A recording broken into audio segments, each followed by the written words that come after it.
Hi, I'm Chris Colvin. I'm the founder of In the House, which is a community that empowers in-house counsel by providing education, thought leadership, professional networking opportunities, and more. One of the ways we present thought leadership opportunities to our community is through our monthly working groups. So this is the Cybersecurity and Privacy Working Group. We meet once a month by video conference using the Zoom video platform. My co-chair in this group is David Heckler. He's the editor-in-chief of CyberInsecurity News, which is a free newsletter for legal cybersecurity professionals or for people who are just interested in cybersecurity issues. And you'd have to be living under a rock to not see the huge importance of cybersecurity in our professional lives as lawyers, in our personal lives, just as people that probably regularly get spam emails and spam phone calls. So I think this is a hugely important issue in both our personal and professional lives. So David, why don't you take it from here and introduce our guests for today? Thanks, Chris. I just want to mention that our publication, Cyber Insecurity News, is for lawyers, and that's really going to be the key element of our discussion today, because we're going to be talking about law schools training lawyers in cybersecurity these days. I'm guessing that nobody who's participating today had that kind of training when you all were in law school. As young as you look, I suspect cybersecurity wasn't on the agenda. Just to remind everybody, latecomers, we've got a recording going on. This will be, as Chris said, will be available later, and for those who can't join us right now, to view as a video or audio. I also wrote 2 articles that are directly related to what we're going to hear this afternoon from Karen Painter Randall, whom I'll introduce in just a second. And both of those articles, one is a ransomware webinar that I attended and reported on. Another is an event that occurred at the University of South Carolina School of Law on April 4th, launching a new cybersecurity program at the law school with a day-long conference that Karen Randall was really most responsible for organizing. Anyway, let me, without further delay, tell you a little bit about Karen's background. She's a partner and trial lawyer at Connell Foley LLP in New Jersey, where she chairs the Cybersecurity and Data Privacy Group. She advises on all facets of information security preparedness and serves as a breach response coach for industries across the country. She received an ABA presidential appointment to the Cybersecurity Legal Task Force and is founder of the New Jersey State Bar Association's Cybersecurity Legal Task Force. In 2018, she created the University of South Carolina School of Law's Cybersecurity Legal Task Force, one of the first of its kind in the region, and helped organize the conference I just referred to that occurred on April 4th, which I participated in and wrote about. It's worth noting that, technology is really now a part of legal training across the board. And that's not just because Dean Rob Wilcox at the University of South Carolina School of Law proclaimed it. Karen will talk more about why it's become essential. Karen? Well, thank you very much. And good morning, everyone. It's fun to see what everyone is doing on the other side of the screen. I actually saw someone driving, which I found to be pretty interesting. But thank you for having me. And some of the things that you did mention, I actually do in my spare time. I actually am a practicing attorney and really enjoyed the cybersecurity and privacy space, especially the breach response coach aspects of it. But I have a real passion for cybersecurity. I saw it coming probably 10, 12 years ago. At the time, I was actually speaking on LinkedIn issues, privacy issues, social media issues, what the employer should be doing, with regard to BYOD policies. And then I saw cybersecurity. A lot of people said at the time, this is another Y2K. Don't worry about it. It's going to come and go. But I knew, I see everyone shaking their heads. It certainly did not. In fact, it is developing quicker than we can all stay on top of some of the issues. The attackers, the malicious attackers, are getting more innovative. The types of attacks are becoming more sophisticated. The notification laws and statutes are changing on a daily basis. As breach response counsel, if you do not stay on top of those statutes, the regulations, the legislation coming out of Washington, D.C., quite frankly, you're not going to be able to service your client. I mean, just yesterday, Washington State came out with a new breach notification statute, which won't become effective until March 2020. But I thought it was very interesting that in the breach notification letter, you now will have to say in Washington State how long the data was exposed. Obviously, there's litigation concerns, regulatory concerns, but these are things that law students, not to mention lawyers of all ages, need to be aware of. In speaking at ABA conferences and other conferences and serving in leadership, I've gotten different reactions. We spoke on artificial intelligence. I spoke with Andrew Arruda, who's on our task force. And we spoke about artificial intelligence at the American Bar Association National Legal Malpractice Conference. And when we started off by saying, you've all heard about encryption, you've heard about security, best practice, holistic approach, security awareness training. Now, hold your breath, because now we're going to talk about artificial intelligence.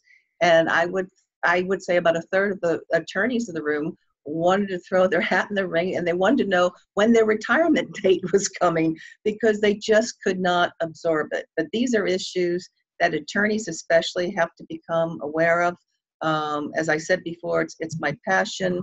I want to help people through task forces and other educational webinar things that we're doing understand the cyber risk and their responsibilities. And the responsibility and challenge grows on a daily basis.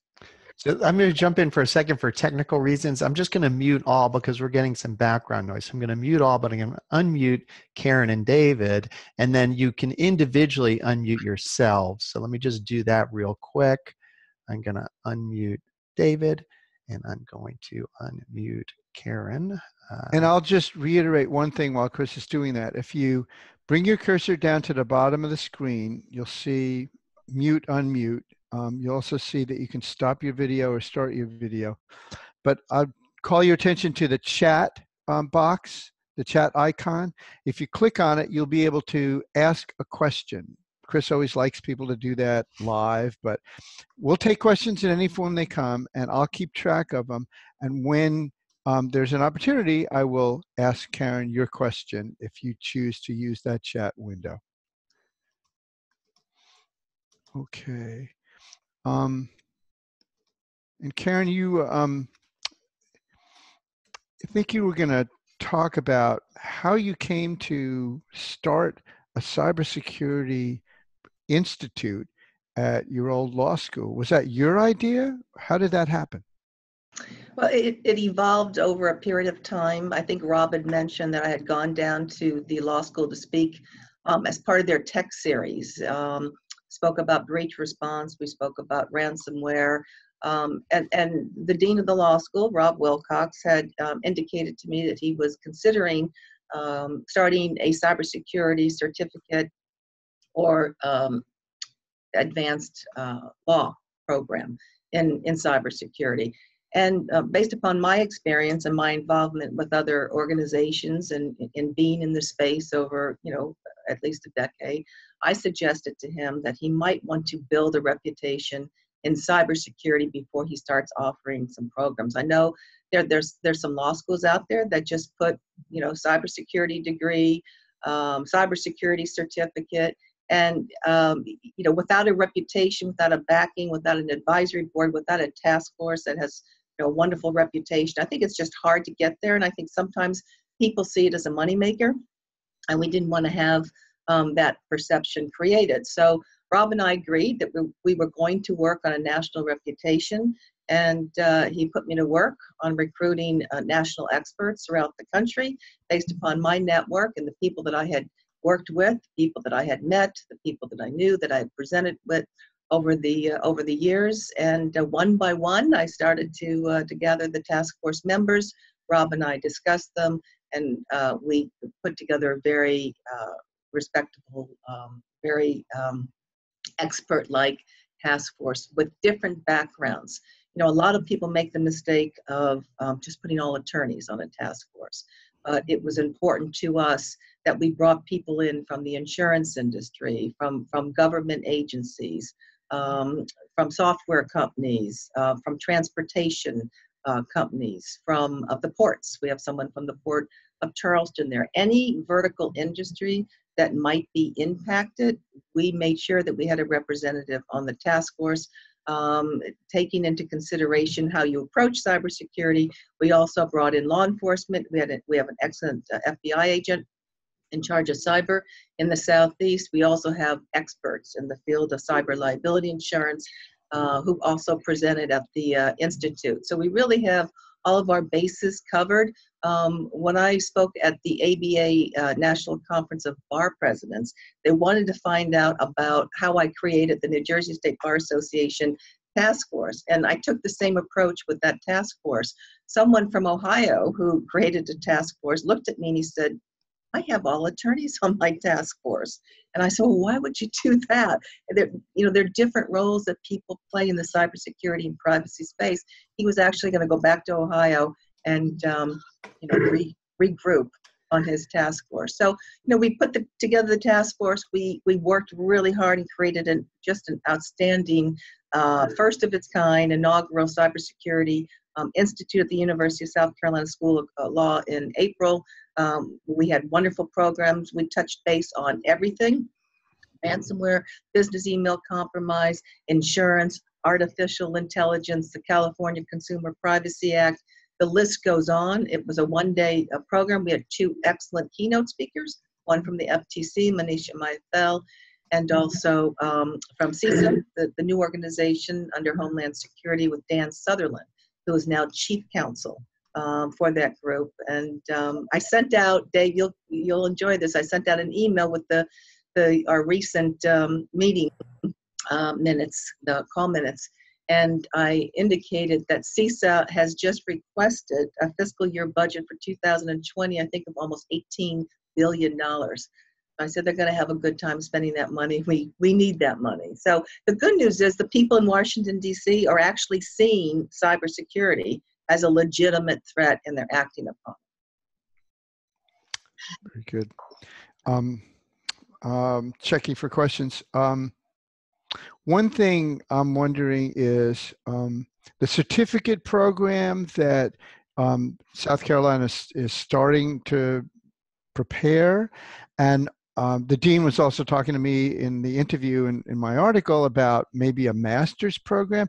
So we're talking not just about law students, we're talking about lawyers who decide they need or want some additional training. Chris has actually taken a certificate program from Harvard.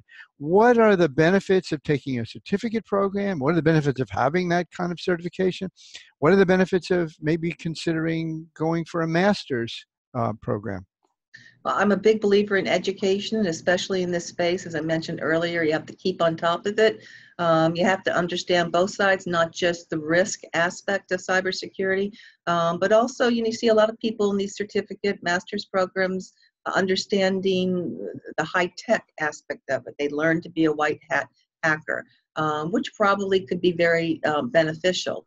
The certificate master's program, if you go to the right place and you have the right education offered to you, obviously Harvard is one of them. A lot of people go up there and get a certificate. It just makes you better and more aware of the risk and how to manage it. If you're a CISO, if you're a lawyer in management or leadership, it is your obligation to protect the crown jewels of any enterprise. And if you feel as though you don't have that knowledge, skill, and experience to do it and to lead in that regard, you're exposing, your enterprise to risks that could take you down later on if you suffer a data breach. So the more education, the more and the better off you are. I think the challenge is the time that you need in order to go through these master's programs and certificate programs while staying on top of the threat landscape. I had a related question, David, so I'll jump in if it's okay. I was wondering what Karen thought about sort of cybersecurity as a career opportunity for lawyers, whether they're the in-house lawyers in this community or whether maybe there's a law firm lawyer watching the video. What would be, do you think that there's a big future for lawyers that are cybersecurity savvy, and what other steps other than the formal education David mentioned, what other steps would you recommend for, if you do recommend people pursuing this niche?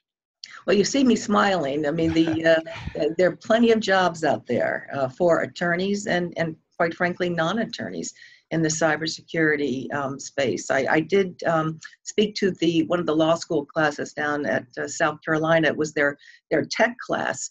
And it was very interesting. As David said, when we all went to law school, we didn't have tech or computers.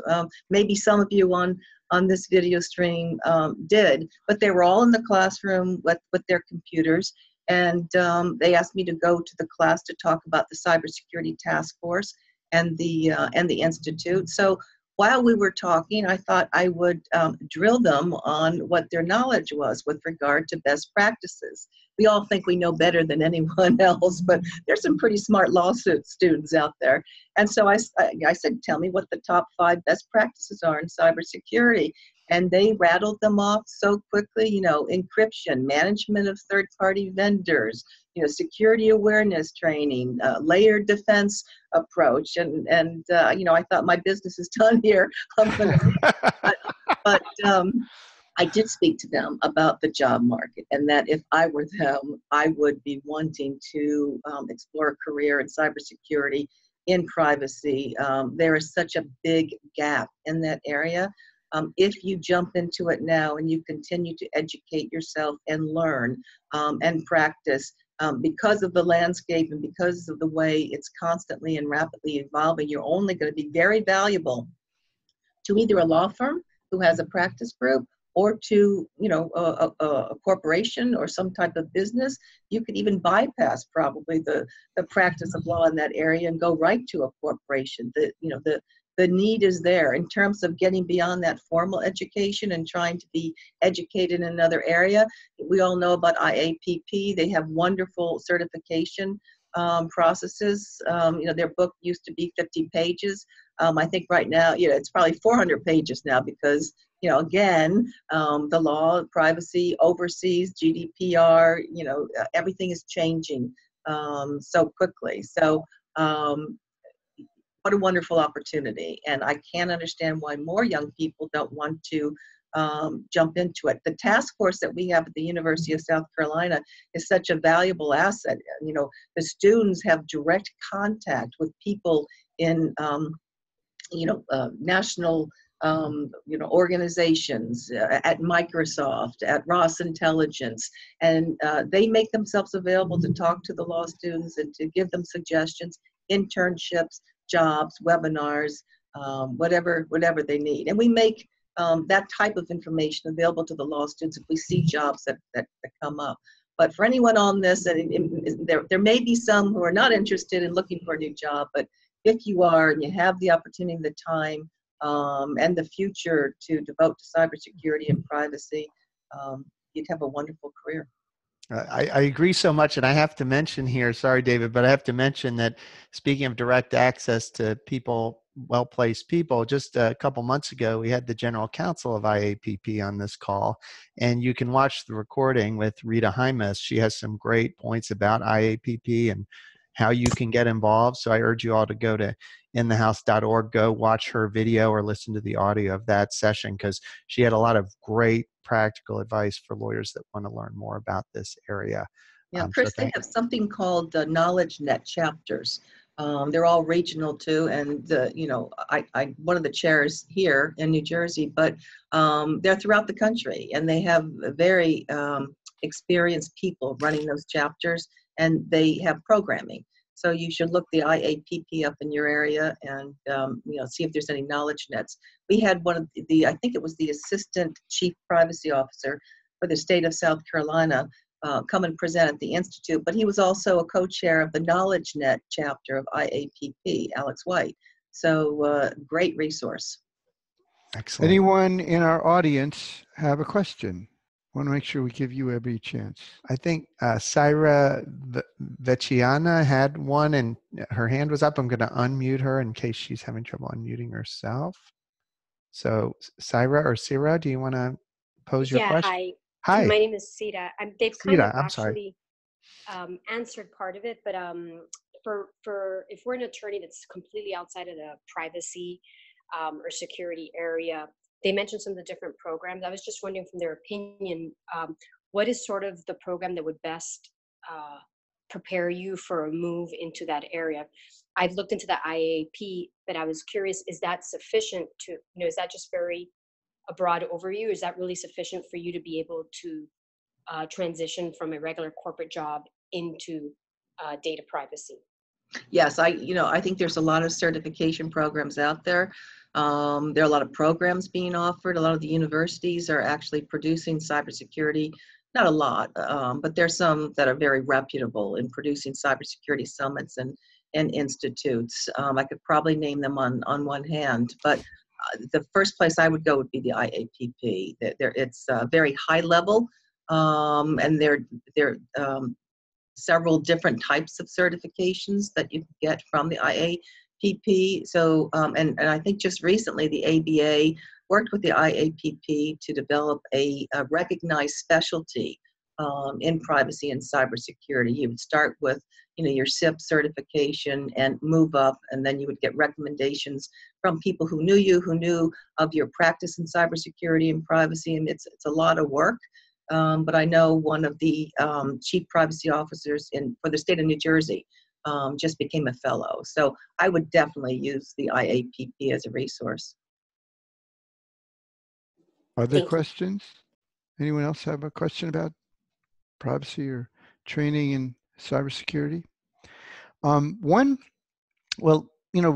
did a webinar. I guess it was one of the first things that the University of South Carolina School of Law did in this area was the webinar you did on ransomware.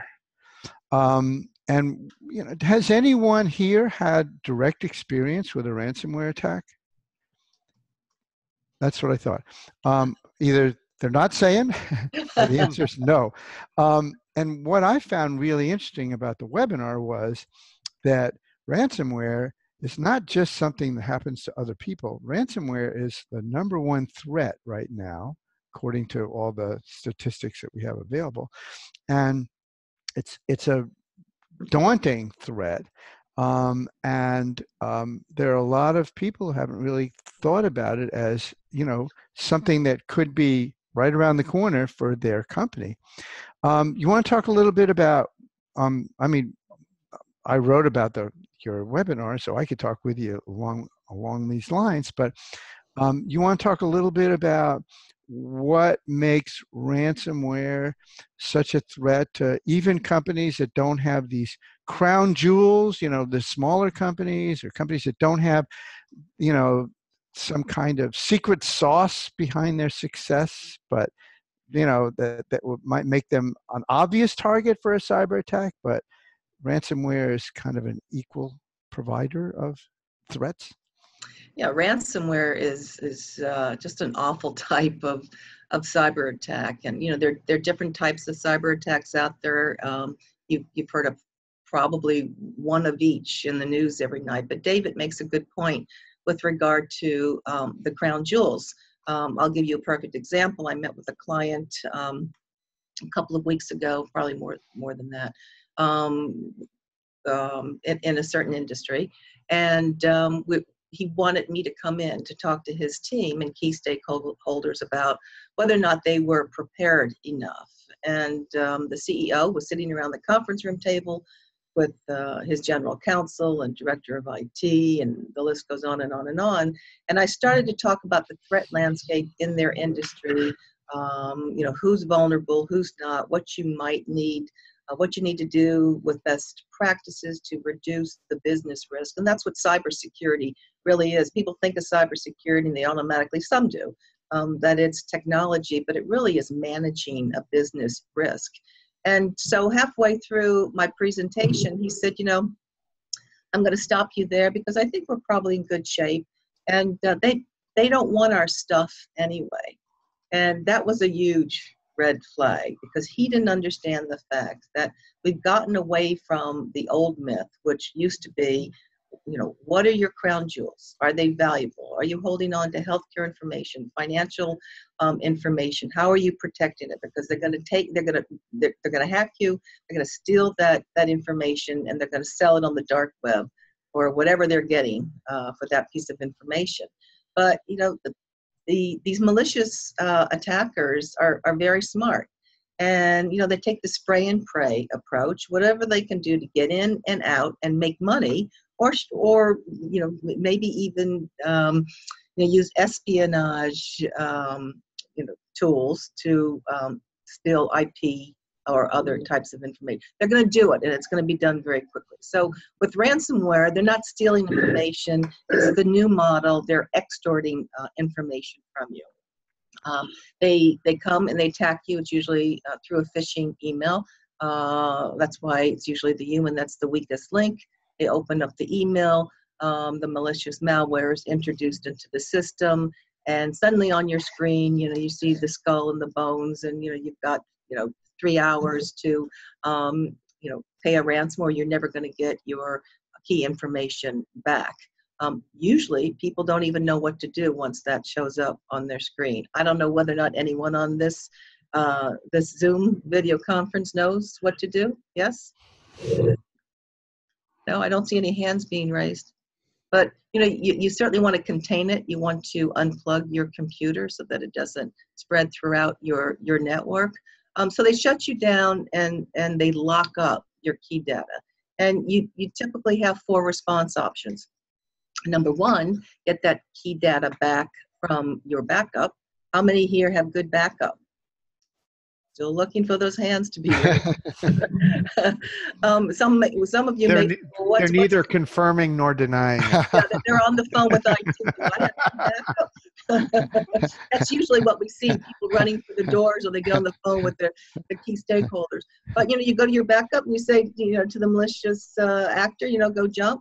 I don't need to cooperate with you. I have my backup right here. And usually the backup should be certainly independent. There's usually 3 rules: off-site, on-site, and in the cloud. But it should be separate from your. How about this? Would this be a good backup, Karen? Yeah, that's a good backup. As long as it's the number for your CTO. Or That's right. My back pocket, I have my backup.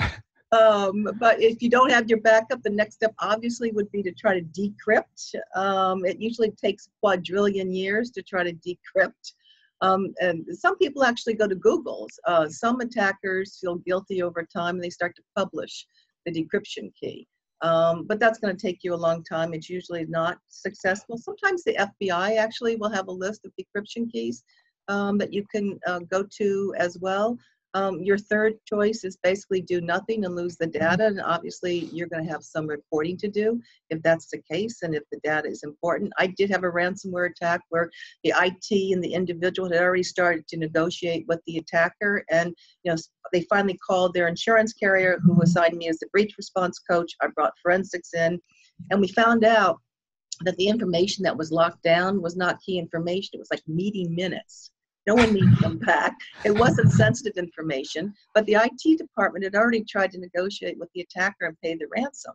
Fortunately, the attacker came back and said, I really don't want that first ransom. I think I want more now. So, it was shut down. And once we got involved and told them that they did not need to respond or pay any ransom and, you could just move on, that worked out well for them.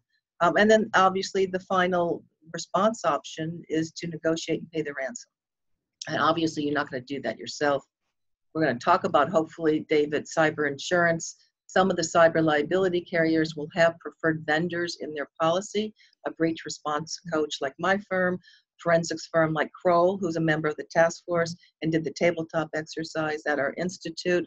Those are the people who act very quickly to try to respond, to an event like a ransomware attack. But there's, I think, 4,000 ransomware attacks a day, and over 400,000 new strains of ransom a day that come out. So you cannot stay on top of it. Again, you use best practices to try to reduce your risk. I think I mentioned to David, those cliches, it's not a matter of if, but when, sound annoying, but we have learned that none of us are immune.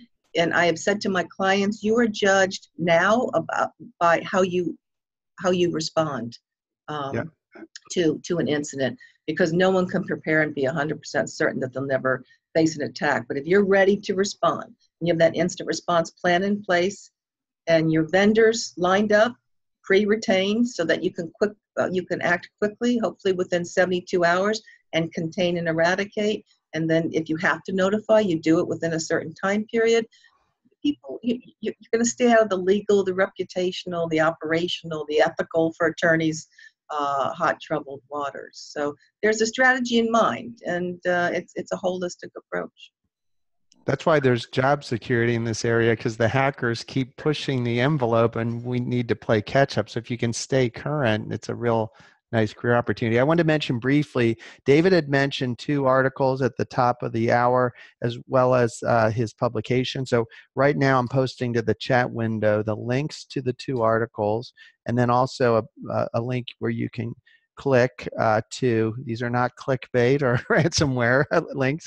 These are where you can subscribe for free to the publication or read those articles. So I just wanted to mention that briefly, David, so that people are aware of how to find your publication. Thank you, Chris. Appreciate that. Security, cybersecurity, insurance, cyber insurance. Yes.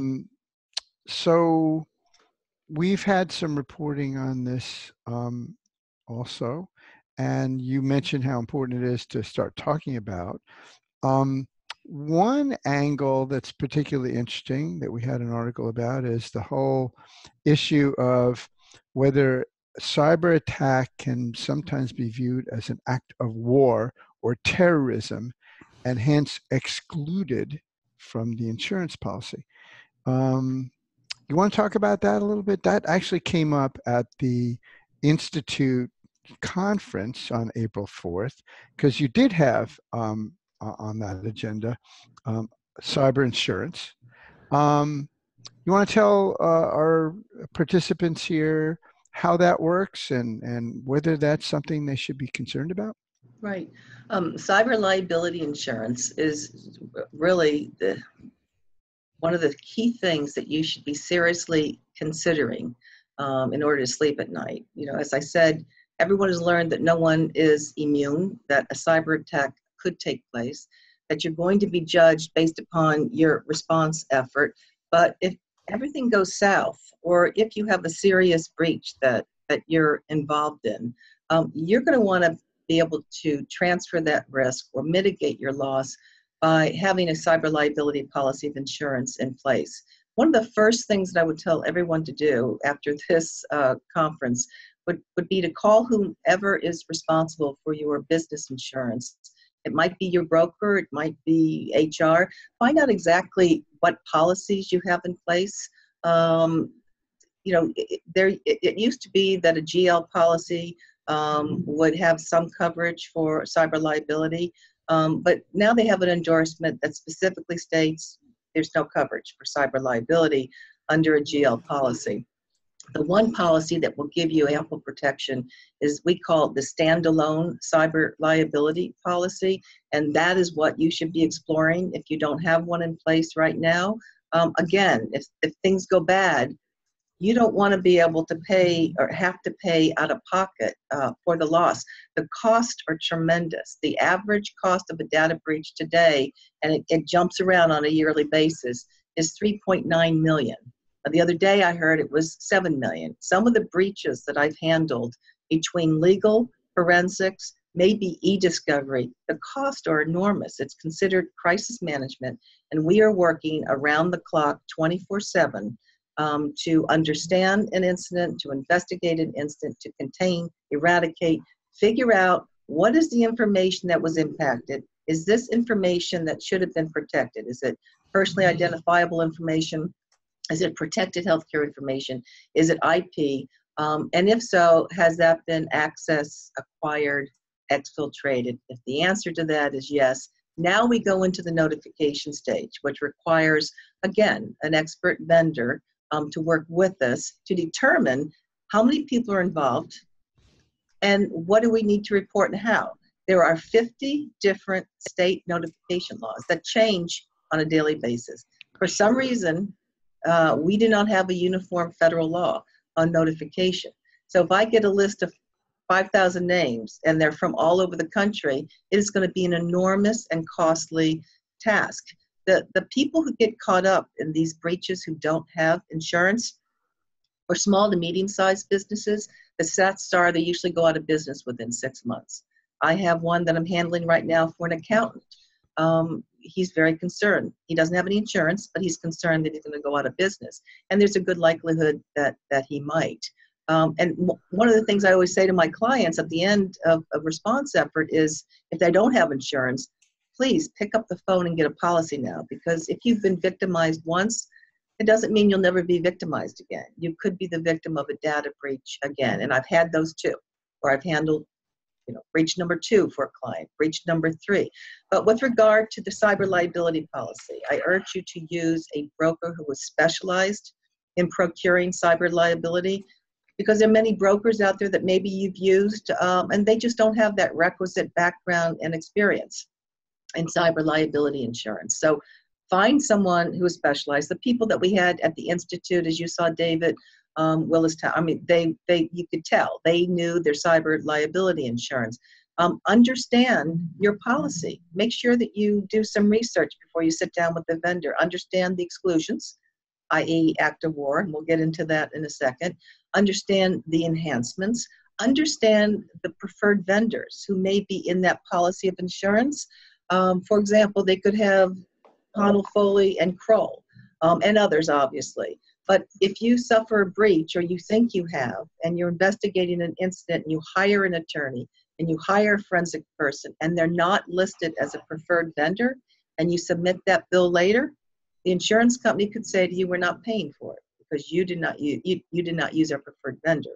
On the other hand, if you know someone that you've worked with and you're going through the process of buying insurance, you could negotiate that name into the policy.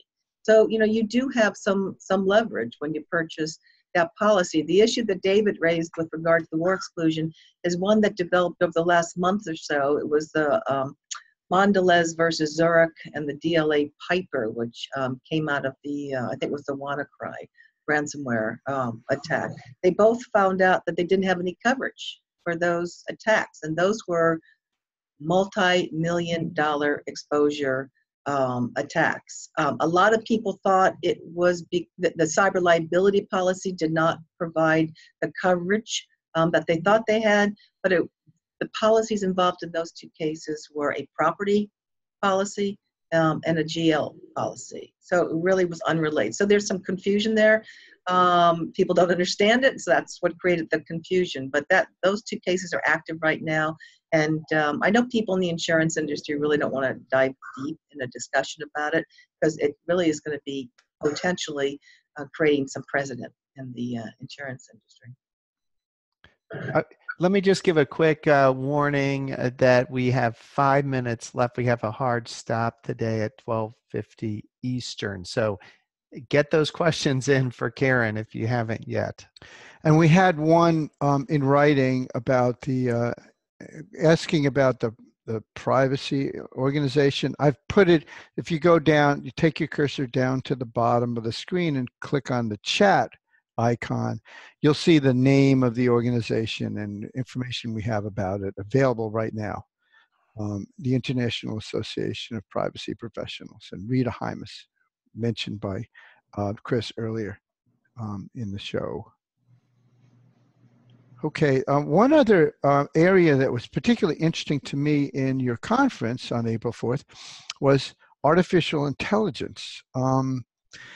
and both there were two presenters. One was talking about the outside counsel world and role, and how artificial intelligence is changing things there. And the other he works for Ross Intelligence, a provider. And the other was for Microsoft, and he was talking about the in-house role and world. And both were, kind of addressing, and this came up earlier, you're trying to replace me. I know that I'm going to be replaced by a robot, and so why do I want to mess with artificial intelligence? I'm hoping that it goes away and I can forget about this. But actually, both of them were very clear on saying no. The first presenter was talking about how that's the way, bank tellers felt about ATMs. They went, this is going to replace me. But actually, it didn't. It just meant that you can use ATMs when bank tellers aren't there, but the bank teller business is thriving. And that's the way it's going to be with lawyers too, he suggested. It's only a matter of, there are lawyers who use artificial intelligence, and those who don't are going to be replaced by those who do. And then the Microsoft lawyer was talking about how when I go to a conference like this, I don't come back to necessarily thousands of emails, because I have artificial intelligence that can actually answer a lot of questions that are the typical kinds of questions that I get asked when I'm in the office. And so that's a real benefit for me, for my internal clients, for potentially external clients. It works really quite well for everybody. Karen, do you have anything you want to add about artificial intelligence that might kind of assuage the anxiety that AI sometimes provokes among lawyers? Well, I mean, law is becoming more and more innovative. I think it's the bigger law firms who are actually using artificial intelligence. I think maybe paralegals should be a little bit more concerned about losing their jobs than attorneys. It's a very competitive world in the legal profession. I think the law firms who end up using artificial intelligence are going to have a competitive advantage in the legal field. There's some ethical issues too with regard to the use of artificial intelligence. If you wanted to hire law firm A to handle a very complex case, and there were a lot of documents and document review services involved, and they had artificial intelligence, and they could do that or conduct those services or review those documents within 5 hours because they had artificial intelligence in place, you'd be pretty happy about that. But if someone else in similar circumstances did the same thing and used a law firm that didn't have artificial intelligence, and it took that law firm 2 weeks and 2 weeks of billing to review the same documents, you'd have a pretty big question as to why you had to pay for that. So I think the question ultimately is going to be, when does a law firm have to use it? There are some ethical opinions out there that talks about attorneys, and in order to be competent today, they need to understand the risk and benefits of technology. So that starts the discussion right then and there. There are also others, David and I have discussed them with regard to ethics. There's one that addresses encryption, when a law firm and a lawyer should be using encryption. It's an interesting one because it goes into all the factors that everyone should consider before they decide they use encryption, and then at the very end of the opinion says, well, we'll leave that up to the attorney's best judgment as to whether or not they need to encrypt. But I think a law firm's policies and procedures should probably address that, and the training. And then the last one that just came out are guidelines for lawyers as it relates to how to respond to a data breach. So for those law firms that have done nothing, that have no best practices, they don't have an instant response plan or team or insurance, now we have an ethical opinion out there that says, here are the guidelines you must follow if you suffer a breach. The ABA task force is working on that right now. I think there might be some changes to it. But again, artificial intelligence, the ethics opinions, your legal exposure, sooner or later, if you want to keep up with firms of equal size, you're going to have to seriously consider using it. And I know some firms who are using it right now. I think it was Andrew Arruda who led that session. He is not only works for Ross Intelligence, but he is the CEO and president of Ross Intelligence, and he's a happy fellow.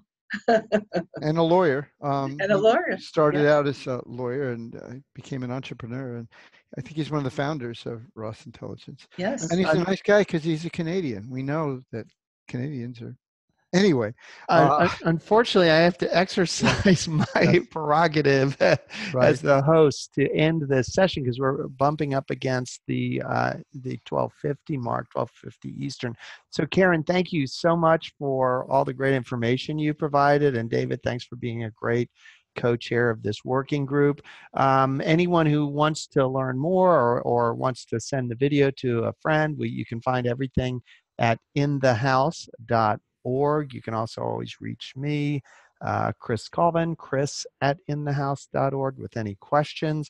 Thanks everybody for participating. And we have this session on the first Thursday of each month, usually at noon. So please come back, tell your friends. And if you haven't joined In the House, the dues are extremely affordable. So those of you who have not yet joined our organization, please do so because those dues go to good use and they help us keep the lights on and do more programs like this. So thank you, everybody. Thanks again, Karen. Thanks, David, and see you in a month. Thanks, Chris and David. Nice to see everyone. Thank you, Good luck to Karen. all.